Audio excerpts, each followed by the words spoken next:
Today, we are going to see the third element of emotional intelligence, which is social awareness. So, how being more socially aware with your behaviors can make you more emotionally intelligent. Let's get in. So let's see what is social awareness in emotional intelligence. Social awareness is all about being aware of others' emotion, feeling, and moods, and how do you respond to their emotions, feeling, and moods. That's being more socially aware. Okay, let me give you an example for better understanding. I was in a meeting with my general manager, and he was discussing some important points. I was just going on nodding my head for whatever he says.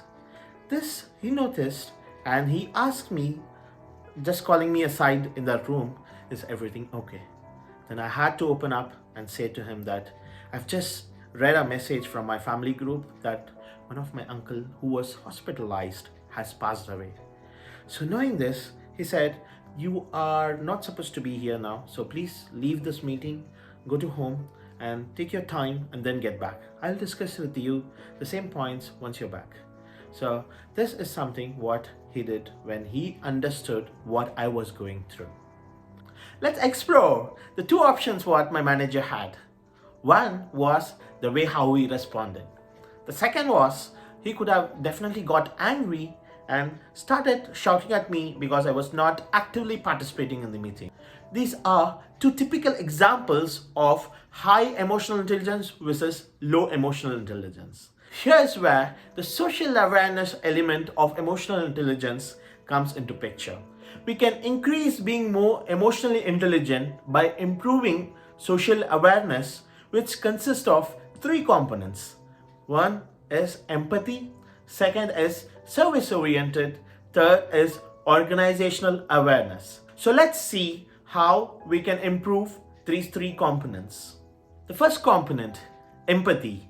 Empathy is about understanding and acknowledging the emotions of others and considerate of their feelings and making decisions that take those feelings into consideration.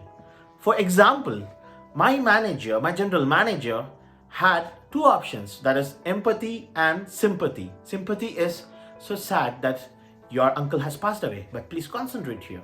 He felt sad for it, but probably he didn't feel how I felt. Now, what he chose to do was being more empathetic.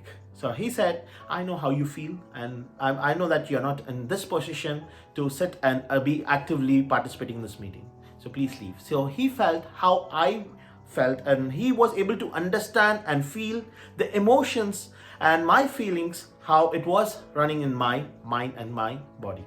So this is being more empathetic. Let me tell you how you can improve being more empathetic. Actively listen, observe the body language of people, facial expressions, and the kind of words what they choose when they speak to you. This conveys their emotions, their mood, and this is how you take the cue of what they are undergoing.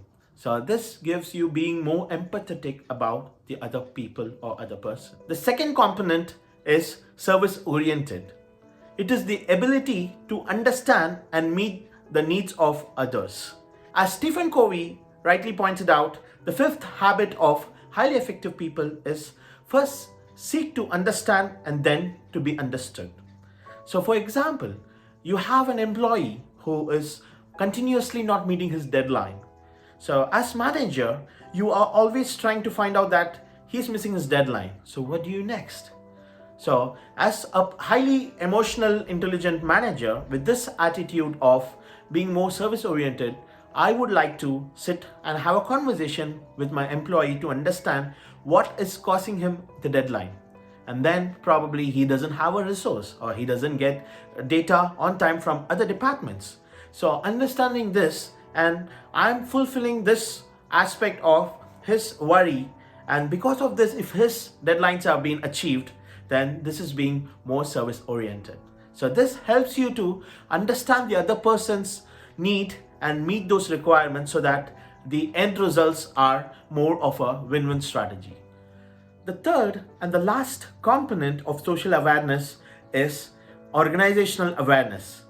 It is the ability to understand the dynamics and politics in an organization. There are two main components which can help you to increase your organizational awareness. The first one is identifying key power relationships in the organization. You need to recognize the individuals who have power and political influences inside the organization. This would help you to have better relationships with these individuals. The second one is understanding the values and culture of the organization. You need to fully understand an organization in terms of what it states to be its values and culture, and by observing how this translates into operational actions.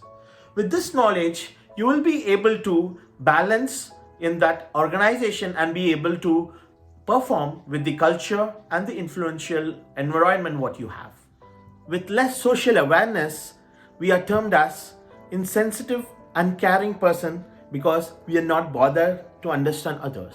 Whereas with high social awareness skills, you are termed as a trustworthy individual because you are able to understand and identify and address the needs and values of individuals and the group. As a value tool for the week, we have given a link in our description below which gives you a questionnaire of evaluating yourself on your social awareness skills. So evaluate and find where you stand in your social awareness skills. Hit the like button if you like the video. Next week, Magda will be sharing the final element of emotional intelligence, which is relationship management. Till then, see you, stay safe. Thank you.